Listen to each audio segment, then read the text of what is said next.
Observing your fellow firefighters for early signs and symptoms of heat-related illness is a very important strategy.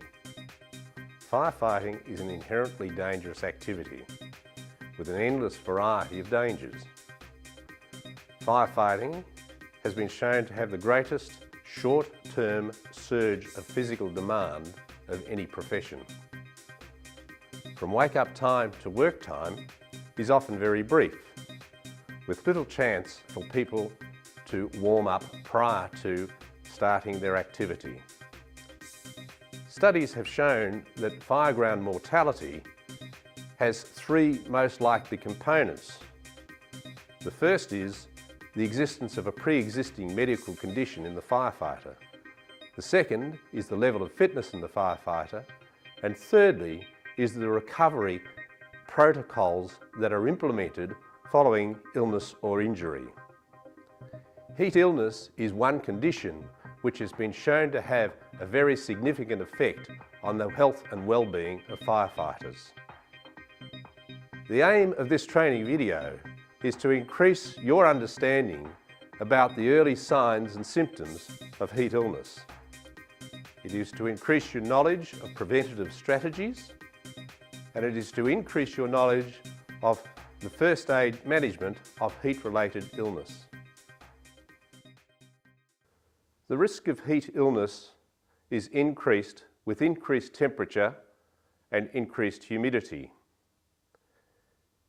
Heat stress on firefighters is both intrinsic and extrinsic. And during this presentation, I will show you that there are factors that need to be considered in relation to the worker or the firefighter, the environment in which the firefighter operates, and the work that the firefighter is performing. Heat-related illness is a term which incorporates a number of conditions which may progress from a relatively minor irritating heat rash through to much more serious conditions such as heat cramps, heat exhaustion, and heat stroke.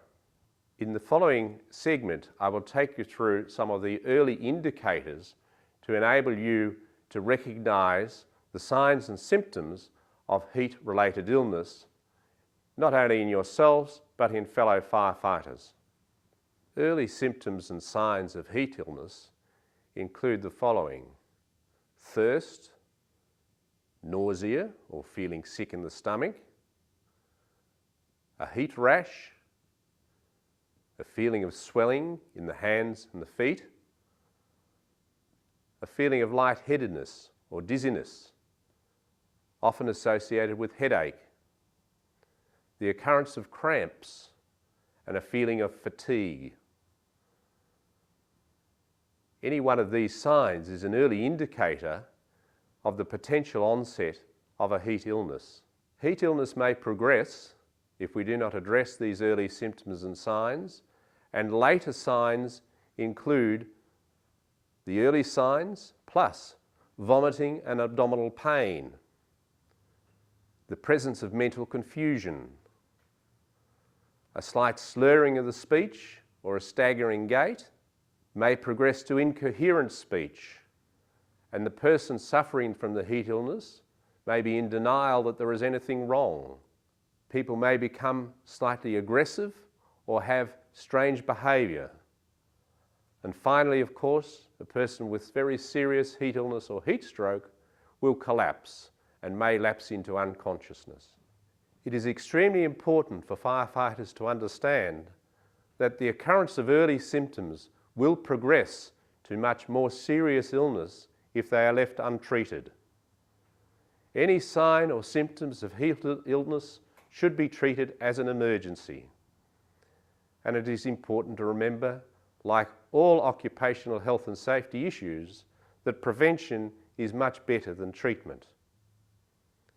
It is imperative that people understand that heat exhaustion and heat stroke are medical emergencies. In regards to prevention to heat illness, I would like to consider various factors that may affect the worker or the firefighter, the task that they are performing, and in the environment within which they are operating. In regards to the firefighter, issues that are important to consider are the acclimatisation of the firefighter. Have you been used to working in hot environments in recent times, or are you working in an environment that is foreign to you in recent times? What is your level of fitness? Are you used to working at a high degree of cardiovascular fitness, or is this something that is quite different to your normal activity? I cannot stress the importance of hydration too much. Being prepared prior to going onto the fire line is an important factor. Ensuring that you are well hydrated prior to performing the task is essential. It is also important people understand that necessary rest patterns are important. To start a very vigorous activity when you are already tired is a recipe for disaster. Nutrition is important, not only on the fireground, but in general life and in preparation for the task at hand. It is extremely important that any person who is taking medication discusses the implication of that medication in relation to firefighting activities. If not with their own doctor, they could make inquiries through CFA, through the medical services of CFA, for instruction or information regarding the potential effect that their medication may have on their firefighting activities. It is also important when considering worker influences in regard to heat illness that a person who has suffered from any illness, both long-term or short-term, should discuss the implications of that illness in regard to their efforts of firefighting. Other particular issues that may affect a firefighter that are specific in relation to heat illness are the presence of obesity, the actual level of physical fitness, any intercurrent illness. The use of alcohol or other drugs is also a very important factor that must be considered. Specific medical conditions that should be mentioned are heart conditions, diabetes, particular skin disorders, and the presence of extensive burns to the skin in firefighters, because this has a significant effect on their thermoregulatory mechanisms. The second consideration in relation to prevention relates to the work or the task at hand. The factors that should be considered are the workload, the work rate, the temperature within which you're operating, and the clothing or protective gear that you are wearing at the time that you are performing the task. It is important to understand that with hotter temperatures and higher humidities, the risk of heat-related illness increases dramatically. And thirdly, the environmental factors that increase the risk of heat illness relate to temperature, humidity, the solar load, and the amount of air movement. Having considered the signs and symptoms of heat-related illness and factors which increase the likelihood of developing the illness, it is now important we consider prevention of heat-related illness. The importance of avoiding known risk factors in firefighters should not be understated. People who have specific medical conditions or who are taking medication should inform CFA medical services or their brigade captain that they may be at added risk of developing heat-related illness. The primary prevention of heat-related illness is to avoid becoming overheated. This is stating the obvious. The importance of taking adequate fluids cannot be understated. Fluids in the form of water and electrolytes drinks are important. Generally, we say for every 1,200 mils of water taken, we should take 600 mils of electrolyte fluid replacement. If a person is starting to feel thirsty, it means that they have been underutilising their fluid replacement. We should be taking fluid well before the sensation of thirst is experienced. Other preventative strategies incorporate the wearing of appropriate clothing. Ensuring that good air circulation across the skin which is perspiring helps us to reduce our temperature. It is very important that people understand that they should walk and not run on a fire ground. This helps to reduce our heat load. The importance of sharing tasks with fellow firefighters. Pacing yourself on the fire ground is another strategy which can help reducing the chance of becoming overheated. The importance of working at a comfortable distance from the source of heat, i.e. the fire, is also important. Looking out for your mates and fellow crew, sharing workloads, encouraging fluids, and observing others for signs of heat-related illness are important strategies in the prevention of heat-related illness. Next, I would like to consider first aid treatment of heat-related illness or heat-related symptoms. It goes without saying that a person who is feeling hot on the fire ground should stop work and move to a cooler environment. A place in the shade, out of the sun, a place where there is a breeze or some wind would be an ideal place to retire to. The drinking of fluids is terribly important. Again, the mix of water and electrolyte solutions should be emphasised. The removal of clothing, the use of wet sponges or wet towels. Wet towels may be placed around the neck of the person who is feeling hot. They can also be placed under the armpits or in the axillas, rolled up to reduce core temperature in the person who is feeling overheated.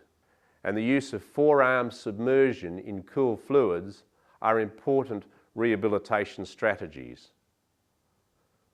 Sitting the person down, lying them down, elevating their legs if they feel faint are other important first aid measures that can be taken. If you are aware of someone experiencing heat-related illness type symptoms, please notify the ambulance services immediately. Remember that heat-related illness is a medical emergency.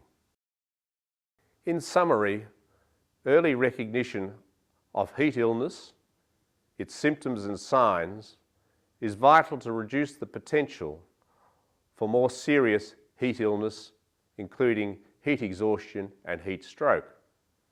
Preparation and planning, as in all occupational health and safety issues, is imperative if we are to reduce the chance of firefighters suffering from heat-related illness.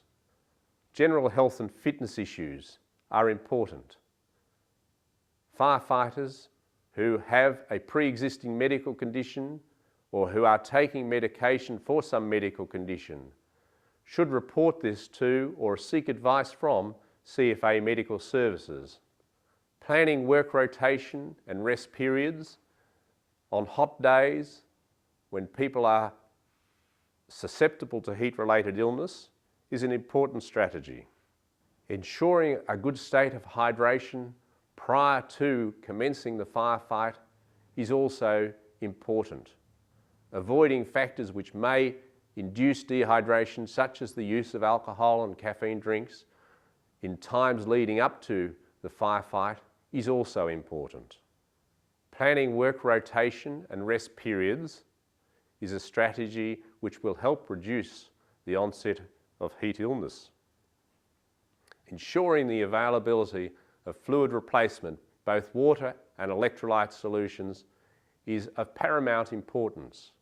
A simple but easy indicator in relation to fluid replacement is to observe the colour of your urine. Urine that is dark yellow suggests that a person has had nowhere near enough fluid replacement. Urine that looks like water indicates that someone has had good fluid replacement. This is only a rough indicator, but it is a good indicator for people on the fire ground. If you notice that you have not passed urine for a long time, there is a very good chance that you have had inadequate fluid replacement. Observing your fellow firefighters for early signs and symptoms of heat-related illness is a very important strategy. With increased awareness and safe working practices, we can reduce the risks associated with effects of heat in firefighters.